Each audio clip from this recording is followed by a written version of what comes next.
might even be doing too much. That's true. 5 days a week of weights. Yoga every morning, lifting weights, doing jiu-jitsu. Like, you clearly are a high energy person. You got the froth.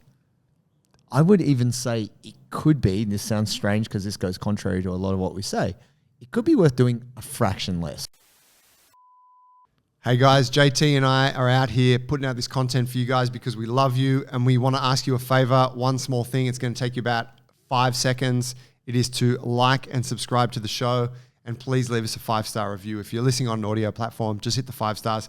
Goes a long way to support us so that we can keep doing this thing, and it helps to share it with other cool jiu-jitsu humans just like yourself.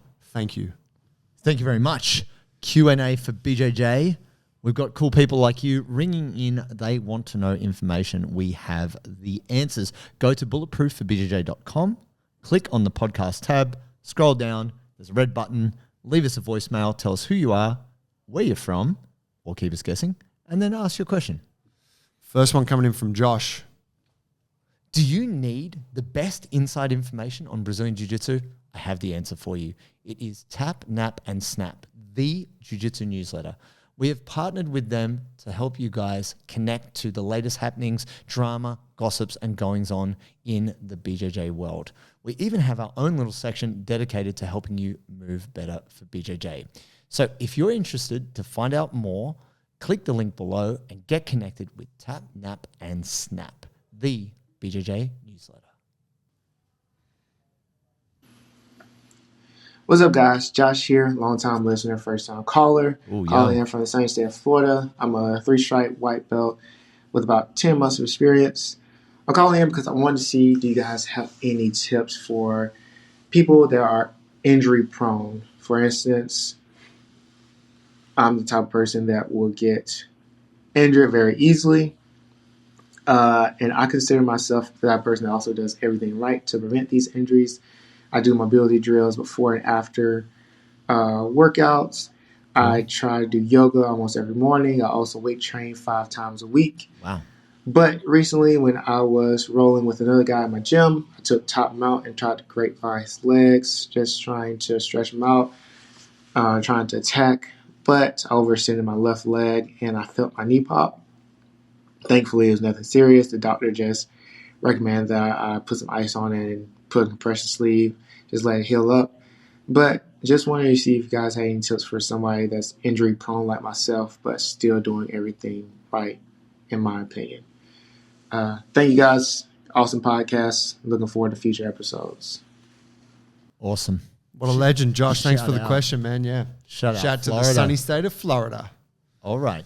Look, man, I'm gonna go a little bit different to what you might expect. It sounds like you're doing the right things. So for sure, can't give you any discredit. But often injury in your instance might be either a lack of awareness or a lack of mindfulness. I had a friend who used to always be bruised, always. And this person was like a bit of a wrecking ball, but the thing was they were a solid person. They weren't a very compact, solid human. And so you wouldn't think they would get injured. You think that they would just break stuff because of how solid they were. But they were always kicking their toe, banging their head, banging their elbow because they were just a very distracted person. And as a result of that, and I've found this myself, when I've had too much caffeine and I'm not thinking clearly, that's when I drop my keys. That's when I trip. That's when I shut the door on my finger. It's because I'm not actually paying attention to what I'm doing. I'm 5 steps down the road. And as a result of that, it means I'm missing what's happening and I'm missing the danger.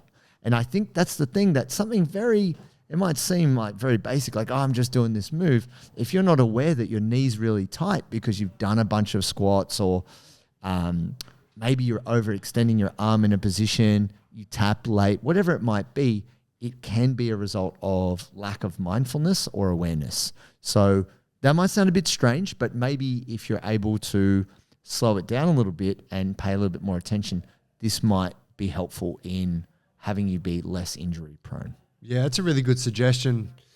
It definitely sounds like you're doing everything. My mind goes to the same place. Like, you know, we can do all of those, have all of those things in place, right, to support us to be as strong and as resilient as possible. But there is still this thing about our coordination and the positions we choose to put ourselves into and all that kind of stuff. And, you know, if you look at like a lot of, say, older grapplers who have been in the game for a long time, they generally will play a game that's very kind of safe. More conservative. Yeah, that's right. Basic positions. They're not overextending their legs. Like I think about, like, say what you said with the grapevine. I wouldn't do that personally because I just don't like the idea of what the forces that are on my knee in a position like that. Yeah. But you're new to the game. You probably don't have that awareness of those positions yet. And someone's shown it to you and you're like, oh, that looks great. And it's effective. So in that way, like, you know, maybe you can take this information and then given some more time and experience on the mats, it's going to start to make a bit more sense to you. But yeah, being a bit conservative in that way. Some people are more injury prone, right? Like Josh, sounds like this might have been something that you've just experienced in life. And I do know people that they just do cop more than their fair share of injuries. And I think that if we were really talking about like the best sport choice for such people, jiu-jitsu probably wouldn't be the one. Is not that. But let that not be, you know, an excuse for you to not do it. Maybe let's just try and approach it with a bit more mindfulness. And perhaps like, yeah, mindfulness is the one, isn't it? Slowing down and like trying to be aware of the positioning that you're in. You might even be doing too much. That's true. 5 days a week of weights. Yoga every morning, lifting weights, doing jiu-jitsu. Like you clearly are a high energy person. You got the froth. I would even say it could be, and this sounds strange because this goes contrary to a lot of what we say, it could be worth doing a fraction less. So maybe not as much yoga, or maybe only lift weights 4 days a week. Or maybe there's a critical point where because you are doing so much, your body's not actually getting enough time to bounce back, and that means you're more susceptible to injury. Yeah. So that's just a weakened. Maybe a slight counterpoint there. And we're assuming too that you are eating a good diet, sleeping plenty, and well hydrated. If, of course, any of those things aren't in place, that would be something to focus on as well. A factor. Yep. Thank you, Josh. Ladies and gentlemen, if you want the best gear for BJJ, you need to go to pariathletics.com. These are our guys. They support the show. George, great guy, great creator, awesome colors, awesome styles, and also the best fit. It feels great. And that's the thing. It's not just that it looks good, it feels good. And the thing that for me, I love the most is I can wear the stuff at jiu-jitsu, but then also they've got that other side, the cool side where you can wear it off the mats. And they are our exclusive partner in apparel. If you want to get bulletproof gear, you've got to go to pariathletics.com. And when you buy anything at checkout, enter bulletproof20 for 20% off. Oh, yeah. Pablo. What's up, JT and Joey? I'm Pablo from Porto Alegre, south of Brazil. Nice. I'm a 42 years old blue belt, and 3 months ago I had a shoulder dislocation trying to tackle a younger black belt, 120 kilos. Obviously goes wrong. And I'm still on rehab with my physio, and I have almost 100% of my mobility back, but I still have some pain and still feel my shoulder kind of weak. My doubt is if I need to wait to have my shoulder 100% to go back to the gym, to the mat, or if I can start to doing some training in the mat, kind of light training without rolling. Do you think it's possible? What's the best timing to come back to train jiu-jitsu again? Thanks, bro. Cheers from Brazil. Cheers, Pablo, from the mother country. Mais legal. My guy. Awesome. That's awesome. Like, great question, because a lot of people do ask this. And specifically with like shoulder subluxation or dislocation, it's hard to get the confidence back. It is like I didn't fully dislocate my left shoulder, but almost, and I damaged my rotator cuff muscles, and it took ages to heal. This is what I wanted to say. If you can go back to jiu-jitsu and not roll, that's good. Like, getting an opportunity to drill and do positional stuff is good. But if you can't do 10 push-ups or 5 pull-ups, like if you can't stabilize your arm and your shoulder girdle, then you should definitely not roll. Like there's what happens is people get to the point where they're like, oh, I'm drilling. I still got shoulder pain. Oh, I can jump in, can't I? Just a light roll, classic fallacy. You know that a light roll. Easy. Yeah. Just because. Hey man, I've hurt my shoulder. Okay. Don't attack my shoulder. This one, if you could just not Kimura my shoulder. Yeah, it can often be the worst thing you could do is coming back early. So good question. I would say that part of when you actually come back to rolling should be dictated by how physically capable you are. So I would say you should be good to drill now, but yeah, you want to be able to get some pull-ups and some push-ups before you start getting back on the mat to roll. Yeah, I think like the physical therapist that you're working with should be able to guide you on this. If they can't, I would consider trying to find another one that can, because this should be within their skill set. If you can put weight on it, like in a push-up position, and you could do like 10 push-ups, and if you can do some pulling, maybe pull-ups could be a bit full on, right? Depending on what your capacity was pre-injury, but some kind of pulling strength work like rows or something like that. If you can do like some sets and it's not a problem, then I would say, yeah, definitely like back in drilling and moving around on the mats. But if, you found it awkward to place weight on your hand in a push-up position, then you definitely don't have any place being on the mats, even drilling yet, right? Because you'll be forced to post, even if your partner is drilling. Yeah. And or if you're like framing against them. Yeah, it happens. Yeah, like even if you're like, I'm just going to play top position. You C grip in the shoulder, push them down, like there's forces in the shoulder. And then the process would be more time in the gym, making the movements slowly more complex and more intense. And then at a point, you can be like, I feel pretty good with everything in the gym. You might find certain things like the overhead position, as an example, might feel uncomfortable for you, but perhaps any time that your elbow is below the shoulder feels okay. So maybe you could go, okay, I'm going to roll, but if there's any point where my arm is getting pushed overhead, I tap. Yep. And that's easier said than done for a lot of folks. Well, look, you sound like a game fellow being a blue belt and trying to tackle a 120 kilo black belt. Sounds like you were getting after it. Which shit black belt. Bro, 120 kilos. I respect what you tried to do there, but it also tells me that you are a slightly reckless man. You're casca grossa. You got the thick skin. I respect it. But we don't want that recklessness to now turn into something which becomes a lifelong weakness. Because once you dislocate your shoulder, the more times you dislocate it, the more likely you are to dislocate it. If you don't reestablish the confidence and stability in your shoulder girdle, Fujita, you'll be. So let's restore the confidence, do the work. But yeah, maybe some drilling for now, but no rolling. That's what I say. Yeah, with it. Thanks, Pablo. Next one coming in from Ray. I think Ray's a return caller. Do you find you get thirsty at training? I do. I do all the time. I'm a sweaty human and I need to hydrate. Now, the biggest problem is by the time you're thirsty, it's a little bit late. You need to hydrate. And that's why we got Sodi. Sodi is sponsoring the show. We've got all the colors of the rainbow. Great flavors here. We've got salty citrus, salty pineapple, salty berry, and my favorite, salty grapefruit. And they will be releasing 2 new mystery flavors soon.